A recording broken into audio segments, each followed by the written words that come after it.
Hello, everybody. This is Dr. Willie Jolley, and I want to say happy June the 1st to you. June 1st, 2015. Why am I speaking about a specific date when I typically don't do that when I do a Monday school message? Well, today I'm doing that specifically because June 1st is my day. It's my anniversary, not of being married. No, that's June 28th. And on June 28th of this year, Dee and I will celebrate 30 years of marriage. No, but June 1st is the date that I started my professional speaking business. June 1st, 1991. May the 31st, I quit my job, walked out and said, I'm done. And on June the 1st, 1991, I began my speaking business in the spare bedroom of my home. And since that time to this, it's been an incredible journey, starting as a broke, busted speaker who had nothing but a dream, $200 to my name, but I had a dream and a desire to inspire people. And what I've learned, folks, is that if you've got a dream and you're really serious about that dream and you've got a purpose and you've got a mission that you're on to do something positive and uplifting and impactful for the world, then you can have an impact. So let's look at what happened. I quit my job May 31st with the Washington, D.C. public school system. And I decided to live my dream. In fact, I wrote a song on my Money Making Music and Motivation CD that says, Highly Motivated. And the song kind of goes like this. I had a job I really hated. It made me sick and it got me motivated. It talks about the fact that in this job, I hated my job. I hated it. It would make me physically sick. I would literally have to go home during lunch break, to home or to my mother's home, whichever was closest, and lay down because I was sick. A job hated, made me sick, but it got me motivated. I knew that this was not where I was meant to be, but I was too afraid to stay and too afraid to leave. But then one day, I finally got my check, and the check got me motivated. The check wasn't enough to even pay my bills. I went to the boss and said, I need more money. The boss said he didn't care. And that's when I got motivated and said, I'm out of here. And I left that job and said, I'm going to live my dreams. If I'm going to struggle, if I'm going to go through these kind of challenges, I might as well live my dreams. And I went home and got motivated. Now, my co-workers told me I was leaving. When I told them I was leaving, they said I was crazy. But I said, you know what? Me and God make a majority. And I believe that God will supply my needs according to his riches and glory. And I believe that God will give me the abilities to do it. And my friend Nito Cobain has a formula about taking risks. I didn't really know these 4 questions to be able to articulate them, but I knew them in my spirit, and I asked myself the 4 questions in my spirit, and he has articulated them in a wonderful way. First, when you're about to take a risk, when you're about to take a big chance, what's the best that could happen? Second question, when you're about to take a chance, what's the worst that could happen? Number 3 question, when you're about to take a risk, take a big chance, what's the most likely thing to happen? And question number 4, are you willing to live with the worst to get to the best? So let's look back at that day. My co-workers laughed at me, said I was crazy, said leaving my good government job to go out and speak, to live my dreams. They said, you're going to starve. You're going to need every free meal you can get. In fact, they took me to lunch that day saying that every free meal I could get. But I had to make that decision that day. Was I going to stay and live my fears or go forth and live my dreams? And even though they were laughing, they were questioning my sanity. I knew that there was more for me, and that was that talking to the boss, and when this check was so low, and I couldn't pay my bills, could hardly feed my family, and if I'm going to struggle, I have to make a decision. And I decided to live my dreams and leave. Now, those 4 questions. Question number 1, what's the best that could happen if you leave this job and go Willie Jolley? And I answered it. I can live my dreams. I can make a lot of money. I could do some of the things I've been talking about doing. Get my wife to work with my company, travel around the country, maybe do something that would be impactful and make a difference to people. What's the worst, though, Willie Jolley, if you leave your job that could happen? Wow. The worst that I can think of, that I can see, is that I would lose my house. Wow, we worked hard for this house, but I could lose my house if everything went south. But would you die? No, death is not would not be in the precipice of what was possible. I probably could lose my house. That'd probably be the worst. Okay, the worst, would you lose your house? What's the most likely thing that would happen? I had to struggle. I had to struggle, I had to fight, I had to work hard. But if I do that, if I work hard and I struggle, I could probably keep my head above water. And I can make it. Somehow, some way, I keep scratching and clawing, but somehow I can make it. Question number 4. Are you willing to live with the worst, lose your house, to get to the best? Live your dreams. Easy answer. Yes. Because I can get another house. As long as I'm not dead, if death was not a part of the equation, then I could get another house. I would hate to have to go through that, but I can get another house. Many people who are watching, who have been looking at Money School, have been watching me online. You've lost your home in the depression or the recession or downsizing or divorce, or you lost your home, but you can get another home if you're willing to fight for your dreams. You know, Les Brown has a quote I love: life is a fight for territory. If you stop fighting for what you want, what you don't want takes over. Well, I answered that question, said I'm going to live my dreams. I'm going to go do it. I'm going to go make it happen. And I went forward. And I quit my job and started my speaking business on June 1st, 1991, in my spare bedroom. And it's not really a bedroom. It's really it's really a big closet.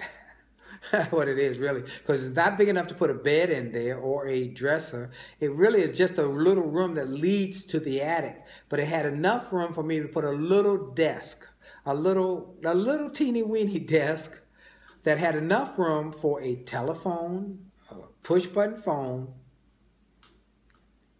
a legal pad, and yellow pages. It's almost about as big as a TV plate, you know, the little tables you put your TV dinners on.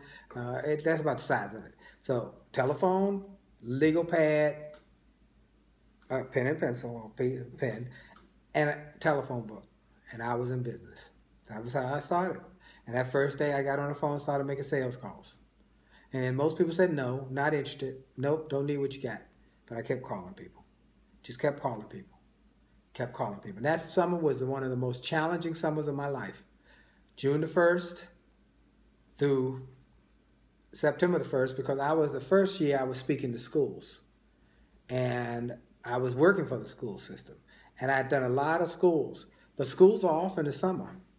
And that was my audience. But I stopped making calls, and I get summer programs. I got a couple of summer camps. I got a couple summer programs for young people, arts and drama and music camps and things like that. And I was able to survive. It was by the grace of God. I'll tell you this. I look back, I had a contract for $1,200 and a contract for $1,500. That's $2,700. But my mortgage was, I think at that point, my mortgage was about $1,500 a month. I had these 2 contracts, that was it. Somehow God multiplied that money, because to this day, I don't know how I paid my mortgage every month, but I did, because God is faithful. And see, folks, this is what I want to say to you. I am so grateful because God is faithful.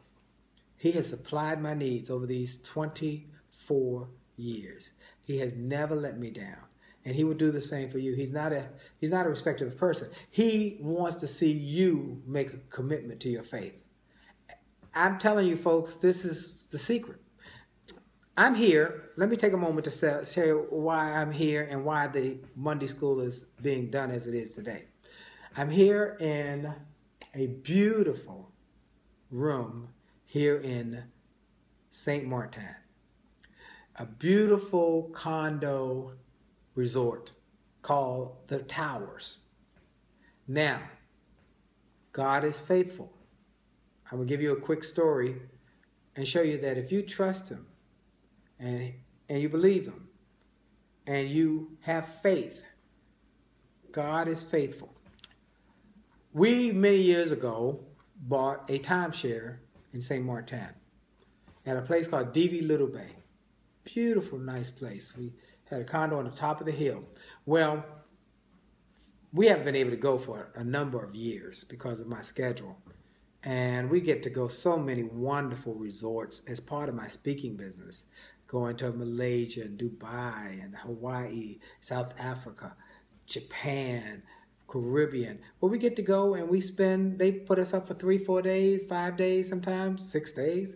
And we just stay. I might speak once or twice and these beautiful resorts. So we get to go to these beautiful places as part of my career and my job. So I'm grateful. So we haven't been here on vacation for a number of years. And then the other years were years where the time that we would usually go fell on somebody's graduation, one of the kids or the grandkids or something that had to be done during that time where we had bought that week. So we didn't go. This year we decided we're going to go. No graduations, no birthdays, nothing on our schedule. But then many of you know I recently got invited to speak on the Get Motivated tour replacing Zig Ziglar. And so the week that we would have gone to our vacation was a week that we were going to do one of the Get Motivated events. And so we couldn't go. But we decided not to cancel for the year. We decided to push it back a couple weeks. Well, when we called D.V. Little Bay and said we want to push it back a couple weeks, they said, okay, great. The problem is we're booked up that week, but we can send you through RCI. And RCI can take that same week that you were going to use here and give it to you through their exchange program. We were members of RCI. We called them. Dee took care of it. And they gave us a place, the Waterside Ocean View. Okay, well, we're going to go. So we fly to St. Martin. We get off the plane. We get our car. We drive to the Waterside Ocean View. And it's a dump. That's the best way to say it. It's a dump. It probably was very nice in the 1940s or 50s, but it's not nice now. It was a dump. And if the person who's watching this owns it, sees this, I'm telling you, reinvest in your business because it used to be nice, but it's not now. And so we checked in. I said, oh my goodness. And Dee, you can see her face was forlorn. I said, okay, don't worry. God is good. God is good. We got favor, and God's going to bless us. I said, let's do this. Leave the bags here in the room. Don't unpack. Let's get in the car. Let's drive over to the other side of the island, go to D.V. Little Bay, and let's see if we can get a room there. I believe in God's going to bless us. So we drove to Little Bay, D.V. Little Bay, and we went to the front desk, and we said, we are owners. We couldn't come at our regular time. We're trying to come now. They said, unfortunately, we are booked up. But let's call RCI and see if they can help us. I said, great. They got us on their landline to America. We called RCI. We told them the situation. We said the other place was not satisfactory. And they said, okay. And I said, D.V. Little Bay is booked. They said, yeah, we see that on our computer. I said, there's got to be. I know it is. I'm believing in faith. There's another place for us. They said, you know what? It just became open. It wasn't when we first talked to you, but it's open. The Towers at Mullet Bay. I said, what? They said, yeah, it's a gold star facility, 5-star facility, beautiful facility. I said, book me. They said, we're sending a fax. By the time you get there, they'll have it. We got in the car. We drove to Mullet Bay. It was fabulous. This is a fabulous view of the ocean, view of the bay, beautiful marble floors, beautiful bathroom, beautiful facility, Wi-Fi. I'm on the Wi-Fi. The gym, the other place didn't even have a gym, no Wi-Fi. And it's awesome. They gave us a beautiful ocean view room. And I say that to say, as I walked in, I said, Praise God. He's faithful. Just as he has been faithful over these 24 years of protecting and keeping me and sustaining me, he's done it again. I'm always amazed, but never surprised. And over these 24 years, God has been faithful. And that's why I want to tell you this, that many of you have dreams and goals that you've been talking about. I'm going to go back to school. I'm going to start a business. I'm going to work on some new activity or a new endeavor. But you've not done it for fear, for doubt, for insecurity, whatever the reason. And I want to tell you that God is faithful. If you're willing to step up your faith, build your faith, grow your faith, believe him. He said, the faith of a mustard seed. Oh, ye of little faith. Jesus was telling us over and over again, have faith, trust in me, step out on faith, believe me, I got you. And I believe that I am an example that you can see. 24 years today. 24 years of speaking all over the world. Let's look from whence I've come. So 24 years ago, quit my job, $200 in the bank, 2 kids, private school, Christian school, have to pay my mortgage, have to pay tuition, but I trust God. I trust God. And when you put your faith with God, amazing things can happen. And I set out on my dream. That first summer, he sustained me. He took 5 little loaves of fish and fed the multitudes. He literally took that $1,500 and $1,200 contract, $2,700, and paid my $1,500 mortgage 3 months. I don't know how it happened. I to this day don't know how $4,500 got out of that $2,700, but it did. And I paid that mortgage note, and I paid my ongoing daily needs and utilities. Probably more than $5,000, $5,500 worth of costs were paid out of $2,700. And I went to work. And soon thereafter, I got my first contract with Arlington Public Schools. And then Alexandria Public Schools and Prince George's County Public Schools. And then one contract after another for youth services. And before long, I was speaking all over the country for young people. And within a decade, I was called one day and named one of the top 5 speakers in the world by Toastmasters, including joining people like Colin Powell, Norman Schwarzkopf, Nelson Mandela, Margaret Thatcher, Christopher Reeve, Les Brown. That was in 1999, not quite a decade after I started my speaking business. And then in 2005, I was inducted into the Speaker Hall of Fame. And since then, been named one of the top 5 speakers in the world, have been named Motivational Inspirational Speaker of the Year. Last year, one of the top 5 leadership speakers. This year by eSpeakers, one of the top 10 speakers, motivational speakers. And then to be able to replace my friend and mentor Zig Ziglar on the Get Motivated Tour and be rated as the top #1 inspirational, motivational speaker and singer in America by Get Motivated, because God is faithful. Not me who do the work. He do the work through me. But I am a willing participant. And I do my part. God gonna do his part. I've learned you got to do your part. And your part is to take action, have faith, step out on the faith. Think if I just settled at that little hotel that was a dump and just said, well, this is what it is, oh well. But I said, nope, let's go over here because God's going to do something. Let's go there. Over the DV Little Base, something's going to happen. I believe it. I trust God. And even though it wasn't what I expected, it was this. I would have never expected this place. But God had something even better than I had thought of. He will do exceedingly and abundantly, more than you can get to believe or ask or even dream about. I couldn't have dreamt about this place. Beautiful view.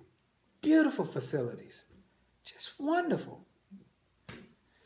So, I wanted to come to you tonight in just a brief message, putting it on YouTube so that you can access it and everybody can access it, and say to you, have faith, and then move on that faith. Trust God. He will never leave you nor forsake you. And you're going to have to do your part, but he's going to do his part. Have a great June the 1st. my anniversary of starting my speaking business, and I'm grateful. And we are here in St. Martin, and as we say here in St. Martin, no problem, man. No problem. God bless you. May heaven smile upon you. Thank you for watching. It's a little shorter today because I'm going to go have dinner with my wife as we celebrate. Yeah. So God bless you. Look to see you soon. And thank you for sharing this message with friends and families.